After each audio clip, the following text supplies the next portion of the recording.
जी दोस्तों, welcome again. मेरा नाम है बहरोज़ और आज की वीडियो में मैं आपको समझाऊंगा कि वो कौन सी ऑप्टिमल एज है जिस पे आपको अपना सीपीपी विड्रॉ करना चाहिए। सीपीपी है कनाडा पेंशन प्लान। क्या आपको वो विड्रॉ करना चाहिए एट एज 60, एट एज 65 या एज 70? इन तीनों एज ब्रैकेट्स के डिफरेंट प्रोज एंड कॉन्स हैं, बट अगर आप ये समझे बगैर विड्रॉ करना शुरू करेंगे तो आप बहुत सारे थाउजेंड्स ऑफ डॉलर जो हैं you will be losing them और leaving them on the table, जो आप यूटिलाइज कर सकते हैं। तो इस वीडियो में मैं आपको समझाऊंगा कि वो ऑप्टिमल एज आपके लिए क्या है।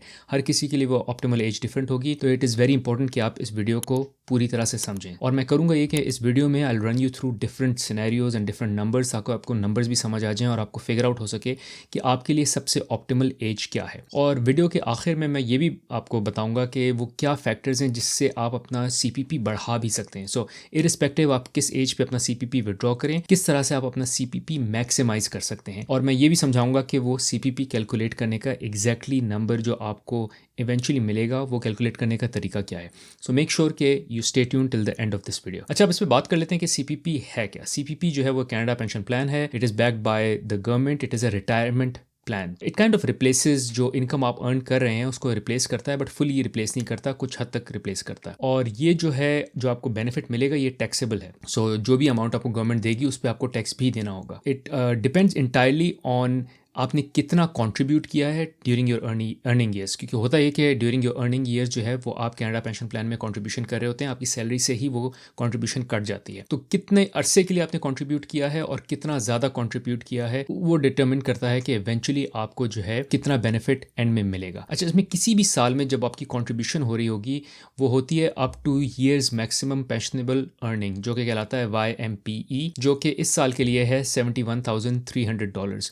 सो अगर आप $71,300 तक या उससे ज़्यादा पैसे कमा रहे हैं तब आपको जो है वो मैक्सिमम आपकी जो है वो कंट्रीब्यूशन होगी सीपीपी। उससे ज़्यादा अगर आप पैसे कमा भी रहे हो तो आपकी जो है वो कंट्रीब्यूशन में फ़र्क नहीं पड़ता। मैक्सिमम आपको 71,300 तक कमाने पे मैक्सिमम कंट्रीब्यूशन की डिडक्शन होती है। तो अगर आप 71,300 कमा रहे हैं और अगर आप ये पैसा कमा रहे हैं 39 ईयर्स तक, तब आपको मैक्सिमम सीपीपी मिलेगा। इसका मतलब ये कि आपने 39 ईयर्स तक कनाडा पेंशन प्लान में कंट्रीब्यूशन की है और वो जो कंट्रीब्यूशन आपने हर साल की है वो मैक्सिमम कंट्रीब्यूशन की है, क्योंकि आपकी हर साल जो है वो income was more than $71,300 for consecutively 39 years. तो 39 ईयर्स की contribution more than $71,300 will make sure कि आपको मैक्सिमम सीपीपी मिले। ये समझना बहुत ज़रूरी है ताकि आपको ये आइडिया हो कि सीपीपी मैक्सिमाइज कैसे किया जा सकता है। अच्छा, अब आगे बढ़ने से पहले आपसे एक स्पेशल रिक्वेस्ट है कि अगर आपको इस वीडियो से थोड़ा भी फायदा हो तो प्लीज़ लाइक का बटन जरूर दबाएं। उससे होता है कि मैं मोटिवेटेड रहता हूँ और जो कंटेंट प्रोड्यूस कर रहा हूँ मैं इस चैनल पे उसको बेहतर से बेहतर कर सकता हूँ। और मोर इंपॉर्टेंटली इस चैनल को सब्सक्राइब जरूर करें, बिकॉज इस चैनल पे मैं और मेरी वाइफ बतूल जो है वो कंटेंट पब्लिश करते हैं with regards to how you can move to North America, कैसे नॉर्थ अमेरिका में सेटल हुआ जाता है और कैसे एक सक्सेसफुल लाइफ गुजारी जाती है। Any of this topics are of interest to you, this channel is right for you. और सक्सेसफुल लाइफ का जो है वो एक बहुत बड़ा एलिमेंट पर्सनल फाइनेंस है और फाइनेंशियल हेल्थ है, फाइनेंशियल फ्रीडम है, और सीपीपी उसका एक बहुत बड़ा फैक्टर है। बिकॉज आपको ये पता करना बहुत लाजमी है कि आप अपना सीपीपी कैसे मैक्सिमाइज कर सकें ताकि आपको जो इवेंचुअली रिटायरमेंट पे जितना आपको सेव करना है या जितने आपके पास पैसे होने चाहिए उसमें आपको पता हो कि कितने पैसे मेरे पास सीपीपी में से आ रहे होंगे और कितने पैसे मुझे अलग से सेव करने या इन्वेस्ट करने हैं जिससे मैं एडिशनल इनकम कमा सकता हूँ। बट सीपीपी से कितने आएंगे और उसको मैं कैसे मैक्सिमाइज कर सकता हूँ इसका जानना जो है वो बहुत लाजमी है। अच्छा, अब बात करते हैं कि सीपीपी किस एज में लेना चाहिए, 60 में, 65 पे या 70 पे। अच्छा, पहले हम बात कर लेते हैं कि 60 पे लेने से जो है वो क्या इम्पैक्ट होगा। 60 पे लेने से इम्पैक्ट ये होगा कि आप जो है वो अपना सीपीपी चूंकि पहले ले रहे हैं तो आपको 36% हिट आएगी कंपेयर टू अगर आप 65 की एज तक वेट करें। सो जो आपको मंथली पेमेंट्स मिल रही हैं उसमें 36% की हिट आएगी when you are withdrawing CPP at age 60 versus age 65. So if you are eligible for 1,433 at age 65, then you will only be getting 917 per month at age 60. Now it makes sense अगर आपको पैसों की ज़रूरत है और आप जल्दी retire होना चाहते हैं या आप कोई फाइनेंशियल जो है वो चैलेंजेस फेस कर रहे हैं या आप सिंपली जो है वो चाह रहे हैं कि यार मैं फ़ंड्स ज़्यादा जल्दी ले लूँ, तो it makes sense. But otherwise अगर आपको अशद ज़रूरत नहीं है फ़ंड्स की, it doesn't make sense to take a 36% hit and take CPP at age 60। You rather wait till age 65 ताकि आप जो है वो बेहतर बेनिफिट ले सकें। So compare to age 65 and age 60 there is a delta of 36% which is in case you withdraw जल्दी। अच्छा, इसमें इसमें हेल्थ जो है वो बहुत बड़ा रोल प्ले करती है कि अगर आपके कोई हेल्थ कंसर्न्स हैं and you don't expect to live longer, especially if you don't expect to live longer then 80, then starting early जो है वो बहुत बेहतर है। इसका एक तरीका ये है कि आप अपनी जेनेटिक्स भी देख सकते हैं, अपनी हेल्थ जज कर सकते हैं, अपने आप देख सकते हैं कि फैमिली में जो है वो एवरेज एज क्या रही है हिस्टोरिकली, और उस हिसाब से आप डिसाइड कर सकते हैं कि क्या मैं 80 तक जो हूँ एक्सपेक्टेशन है कि मैं ज़िंदा रहूँगा या नहीं रहूँगा। और बेस्ड ऑन स्टैटिस्टिक्स अगर आपको लगता है कि आप की फैमिली में जो है या आपकी हेल्थ कंडीशंस ऐसी नहीं है कि आप 80 तक सर्वाइव करेंगे, तो it is better you take it out early, which is maybe at age 60। अगर आपको लगता है कि आप लंबा जिएंगे तो it is better to wait till age 65 to take it out, because आप वो 36% की हिट अवॉइड करेंगे। Let's say if you end up passing out eight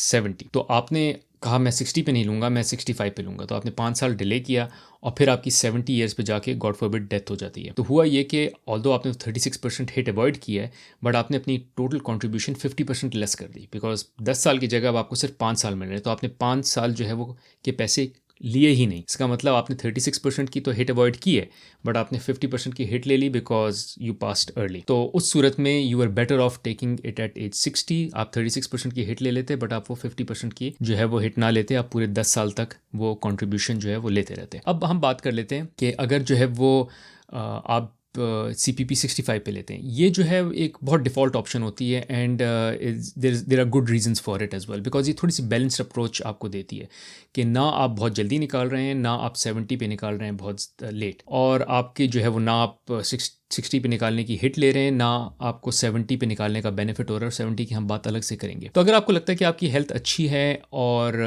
you have other sources of income as well to rely on, तो फिर आप 60 पे ना निकालें, it is better to wait till 65। It also works well with your बाकी जो retirement की जो सोर्सेज होती हैं, like work place pension and RRSPs and old age supplement जो प्लान्स हैं, और उनके साथ भी जो इसका कॉम्बिनेशन अच्छा होता है, because that is the time and you'll be able to maximize those as well when you are at age 65। अच्छा, इसमें मैंने जैसे पहले जिक्र किया कि आपकी जो मैक्सिमम जो बेनिफिट होगा एट एज 65, अगर आप CPP निकालेंगे तो मैक्सिमम आपको 1433 मिलता है पर मंथ, और अगर आप एज 60 पे निकालेंगे तो आपको समवेयर अराउंड $917 मैक्सिमम मिलेगा पर मंथ। अच्छा, एक इंपॉर्टेंट कॉल आउट, अगर तो आप स्टॉक मार्केट में इन्वेस्ट कर रहे हैं ताकि आपका पैसा ग्रो करे या इन्वेस्ट करना चाहते हैं, तो उसका बेस्ट तरीका ये है कि आप कोई लो कॉस्ट ऑनलाइन ब्रोकर पकड़ें। लो कॉस्ट इसलिए ज़रूरी है because this all creeps up into your profit. जितनी ज़्यादा कॉस्ट होगी उतना आपको कम प्रॉफिट मिलेगा, तो अपनी कॉस्ट कम से कम रखें, और दूसरा जो है वो ऑनलाइन रखें ताकि it is easier for you to execute any trades that you want to execute. So जो लो कॉस्ट ऑनलाइन ब्रोकर मैं यूज़ करता हूँ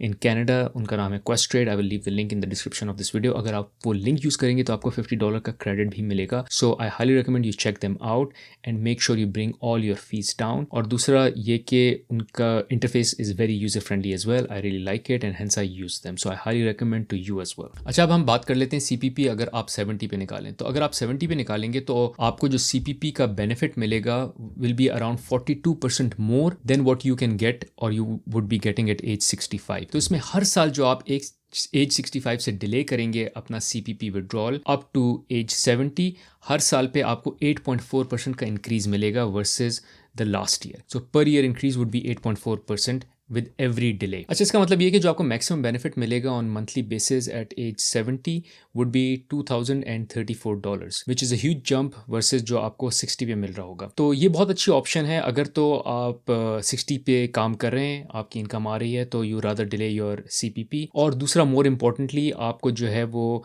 ये लगता है कि आपकी जो लाइफ एक्सपेक्टेंसी है वो बहुत ज़्यादा है, based on your genetics, based on your health, based on your family and all. So इसमें जो ट्रेड ऑफ है वो ये है कि क्या आप जो है वो लंबा जी पाएंगे, नहीं पाएंगे।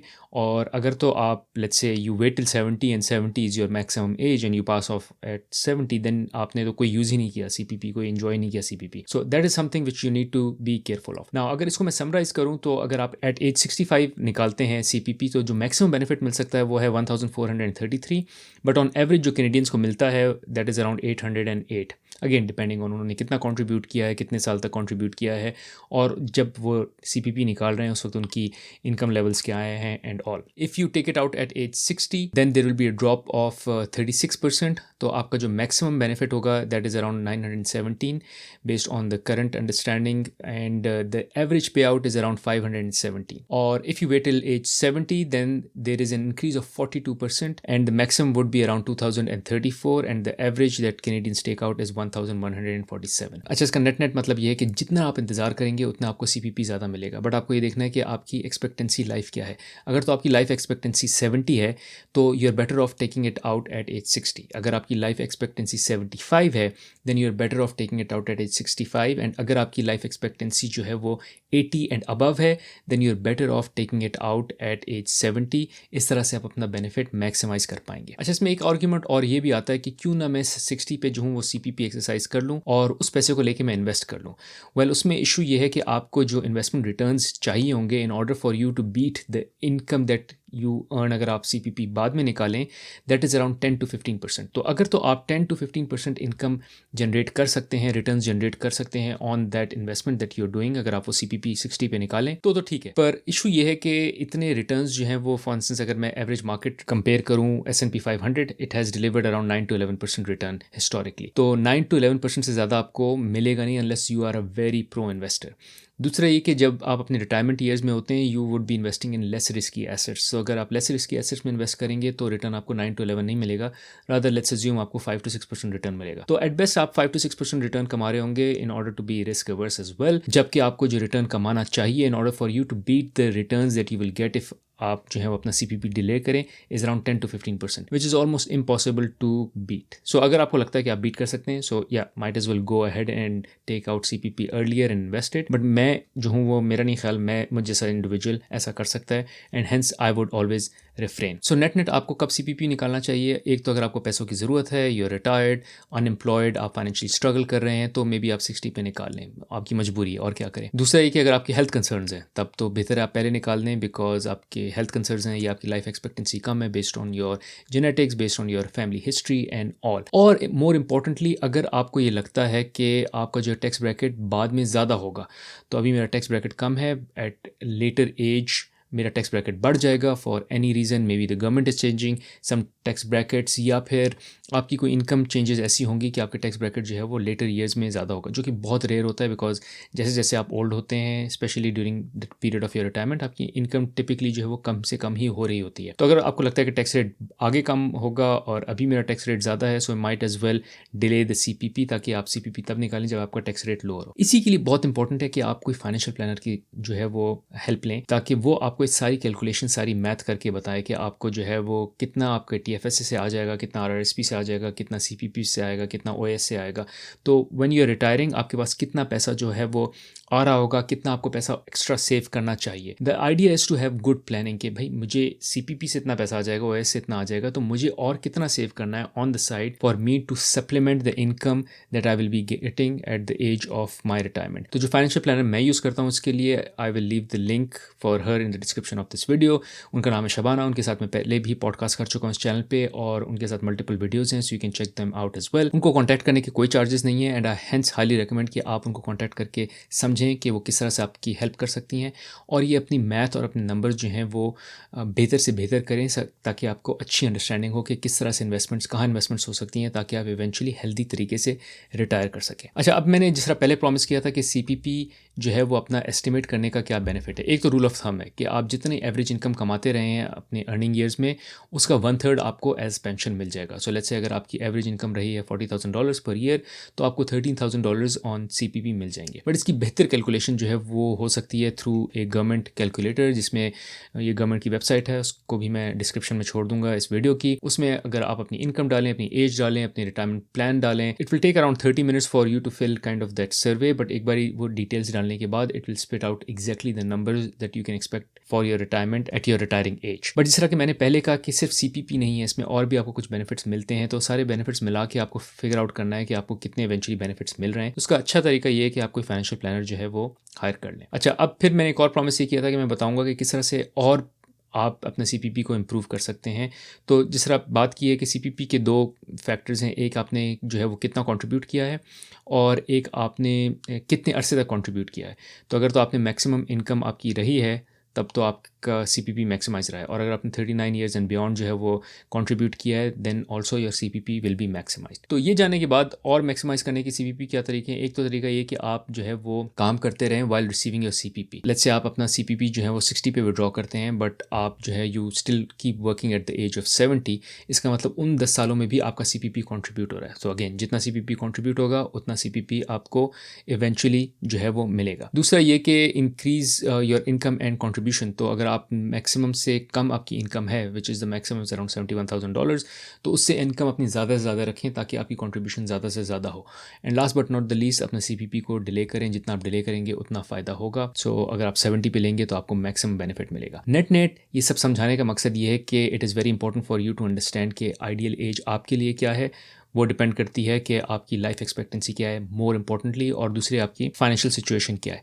बट इसके लिए सबसे ज़्यादा जो मैं रेकमेंड करूँगा, जिस तरह मैंने पहले भी बात की, कि go for a financial planner जो आपको पूरी प्लानिंग करके दे और आपको समझाए और बताए कि कौन सी डेट जो है, कौन सी एज आपके लिए ऑप्टिमल है for you to take out CPP for that matter, including all other investments that you done, TFSA, RRSP, OAS, उन सबको मिला के what is the right age for you to take out CPP. Thank you for watching this video. Hopefully इस video को देखने के बाद आपको जो है वो एक अच्छी अंडरस्टैंडिंग हो गई होगी कि क्या एज है जो कि आपके लिए ऑप्टिमल है with regards to taking out CPP. Thank you.